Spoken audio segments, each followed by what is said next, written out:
Ah, the delightful sting of independence. It's a wound they'll never let heal, isn't it? You don't need them. And oh, how it burns. It's like a knife twisting in their precious egos, isn't it? You see, people build their little worlds, their fragile empires, all based on one idea: that you need them. That you'll crumble without their approval. That you'll fall apart without their guidance, without their love, without their so-called support. They cling to this illusion like it's their lifeline. And the moment you rip it away, the moment you stand tall and show them you can breathe just fine without their air, it breaks them. They can't stand it, can they? That smirk on your face, that fire in your eyes, that unshakable stride that says, I'm better off without you, it's a reminder that their power was never real, that their control was just a figment of their imagination. And they hate it. Oh, how they hate it. Because for the first time, they see themselves for what they really are: small, insignificant, powerless. That's what makes them angry. That's what shatters their egos. It's not your success, not your growth, but the simple, undeniable fact that you don't need them. And that, my friend, is where the fun begins. Ah, the bitter truth of independence. It's a mirror they dare not look into. When you finally pull away, when you make it clear that you don't need them, it's like ripping the rug out from under their carefully curated sense of superiority. See, they've built their identity on this idea, this false sense of importance, that they are integral to your success. To them, it's not just about being needed, it's about being irreplaceable, about being the cornerstone of someone else's life. The moment you step away, the moment you stand tall and declare your independence, their entire foundation begins to crack. It's not just about their ego, though, is it? No, it's deeper than that. It's about their very sense of self. People like that, they thrive on being the center of someone's world. They thrive on the idea that their approval, their presence, their input is what keeps you going. Take that away, and what are they left with? Nothing but the realization that they've been holding onto an illusion all along. That's the part that hurts them the most. Not that you've moved on, not that you've grown, but that you've exposed the fragility of their entire identity. And oh, how they fight it. They'll call you ungrateful. They'll say you're selfish, that you've forgotten where you came from. But that's not it at all, is it? No, you haven't forgotten. You've simply realized that you don't owe them anything. You've realized that their support or lack thereof doesn't define you. And that realization is a threat to them because it means they're not as powerful as they thought. It means they were never the puppet masters they believed themselves to be. You see, their insecurity isn't born from your independence, it's revealed by it. When you step away, when you show that you can stand on your own 2 feet, it forces them to look at themselves. And what do they see? Not the strong, indispensable figure they've convinced themselves they are, but someone who needs to be needed. Someone who spent their life building a sense of importance out of thin air. And when you strip that away, when you show them that you can thrive without them, it's like holding up a mirror to their deepest fears. The beauty of it all. It's not your job to fix that for them. It's not your job to coddle their ego, to reassure them of their importance, to play into their need for validation. Your journey isn't about them. It's about you. And the more you grow, the more you thrive, the more their insecurities are laid bare. They'll lash out, they'll try to tear you down, but it's not because you've done anything wrong. It's because they can't handle the truth of their own irrelevance. And here's the thing, they'll never admit it. Oh no, they'll never say it out loud. They'll never tell you that your independence terrifies them, that it makes them question everything they thought they knew about themselves. Instead, they'll hide behind anger, behind resentment, behind passive-aggressive comments and cutting words. They'll try to make you feel small, try to drag you back down to their level. But you won't fall for it. Because you've seen the truth now, haven't you? You've seen what lies beneath their facade, and there's no going back from that. Their hatred, their bitterness, it's not a reflection of you, it's a reflection of them. It's a projection of their own fears, their own doubts, their own inadequacies. And while they're busy wrestling with their shattered ego, you're out there building something real. something strong, something they can never touch. That's the real victory, isn't it? Not just breaking free, but thriving in a way that forces them to confront the truth of who they are. And whether they ever admit it or not, you know that truth will haunt them. Because in the end, it was never about you. It was always about them. Strength, true strength, is a language they don't understand. It's not about showing off or proving a point to the world. It's about standing firm in who you are, no matter what they throw at you. When you stop needing their approval, when you stop seeking validation from people who thrive on control, it doesn't just change you, it changes everything around you. Suddenly, you're no longer playing by their rules. You've rewritten the game, and they can't stand it. You see, the moment you choose to rely on yourself, you strip them of the power they thought they had over you. Their words, their opinions, their judgments, they all become meaningless. And that's what they can't handle. They've built their influence on your doubt, your uncertainty, your need for acceptance. But when you walk away from that, when you decide that their validation doesn't define you, it's like tearing down the walls of a house they've spent years building. What they don't understand is that your strength isn't about rejecting them, it's about embracing yourself. It's about realizing that everything you need to succeed, everything you need to thrive, is already within you. Their approval, it's just noise. Their praise, it's hollow. And their criticism, it's a reflection of their own insecurities, not a measure of your worth. Once you understand that, you're unstoppable. You're untouchable because their opinions no longer dictate your actions. Their judgment no longer holds you back. You're free. But freedom comes with a cost, doesn't it? They'll call you arrogant. They'll say you've changed. They'll accuse you of thinking you're better than them. And maybe you've changed. Maybe you do think you're better, not better than them, but better than the version of yourself that used to need them. Better than the person who used to bend over backward trying to please people who would never be satisfied. Better than the one who thought their value came from external validation rather than inner strength. They'll try to pull you back in, try to make you question your choices, try to convince you that you're wrong for standing on your own. But that's their fear talking. It's their ego reacting to the reality that you've outgrown them. And deep down, they know it. They know they no longer have a hold on you, and that terrifies them. Because if you don't need them, if you can succeed without them, then what does that say about them? It forces them to face the uncomfortable truth that maybe, just maybe, they were never as important as they thought. And so they lash out, they criticize, they belittle, they do everything in their power to make you doubt yourself. But their words don't have the same weight they used to, do they? Because now you see them for what they really are, shadows of their own fears, echoes of their own insecurities. And instead of feeling hurt or angered by their attempts to bring you down, you feel something else. Pity, perhaps, or maybe even indifference, because you've realized that their opinions don't matter anymore. They never did.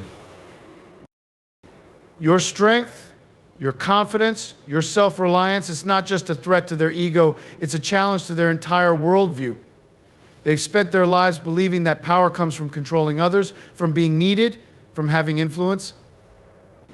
But you've shown them a different kind of power, the power that comes from within, the power of knowing who you are, of standing tall in your truth, of refusing to let anyone else dictate your worth. And that, more than anything, is what breaks them. Because your strength isn't loud or boastful. It doesn't need to be. It's quiet, steady, unshakable. It's the kind of strength that doesn't crumble under pressure. That doesn't waver in the face of doubt. That doesn't need to prove itself to anyone. It's the kind of strength that speaks for itself, and no matter how hard they try to undermine it, to tear it down, they can't, because it's not something they gave you, and it's not something they can take away.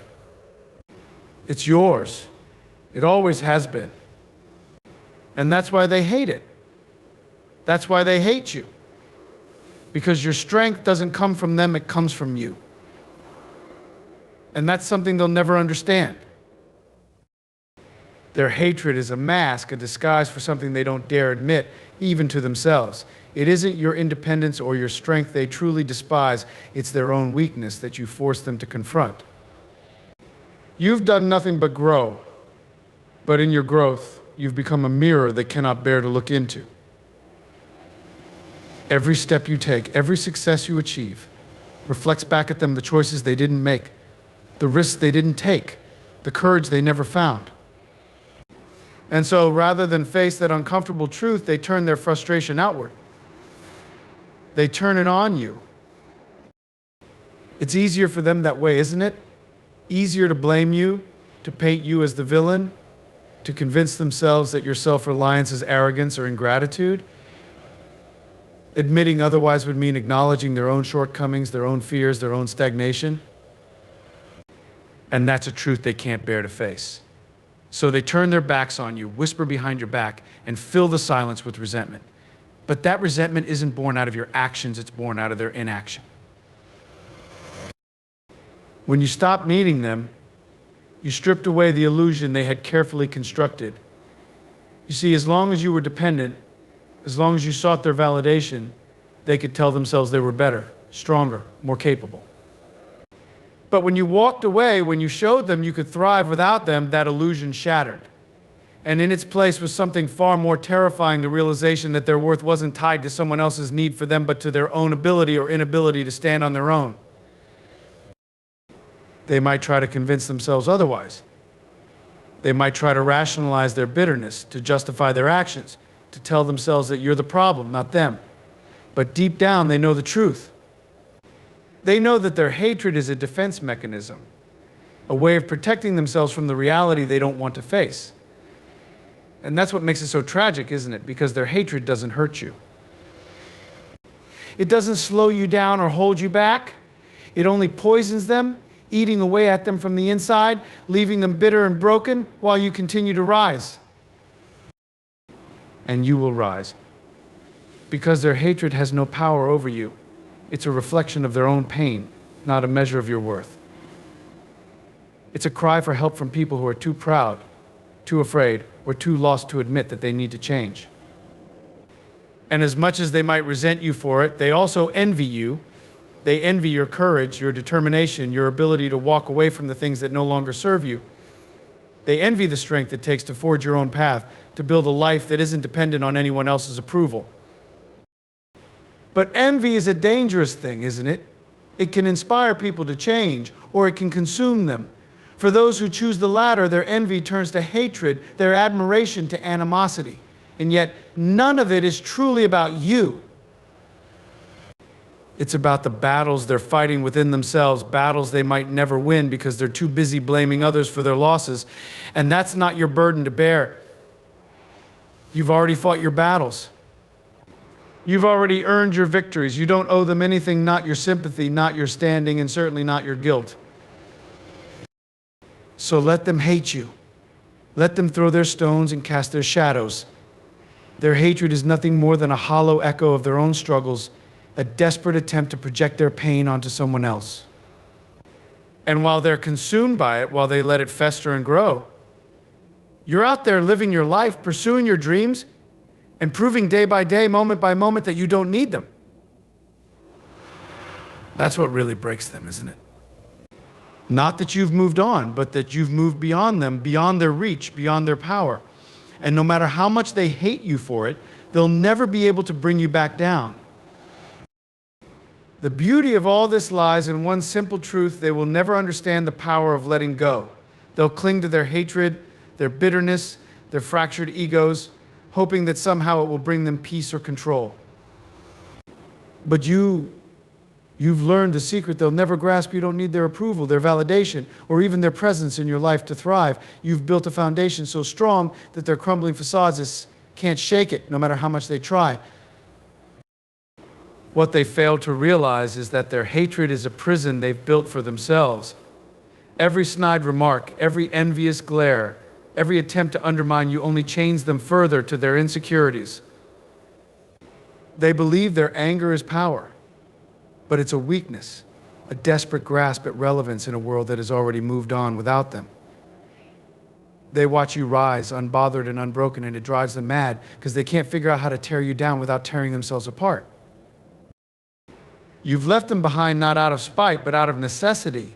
You see, the people who thrive on holding others back can't stand being left behind. They don't hate you for what you've done, they hate you for what they couldn't do themselves.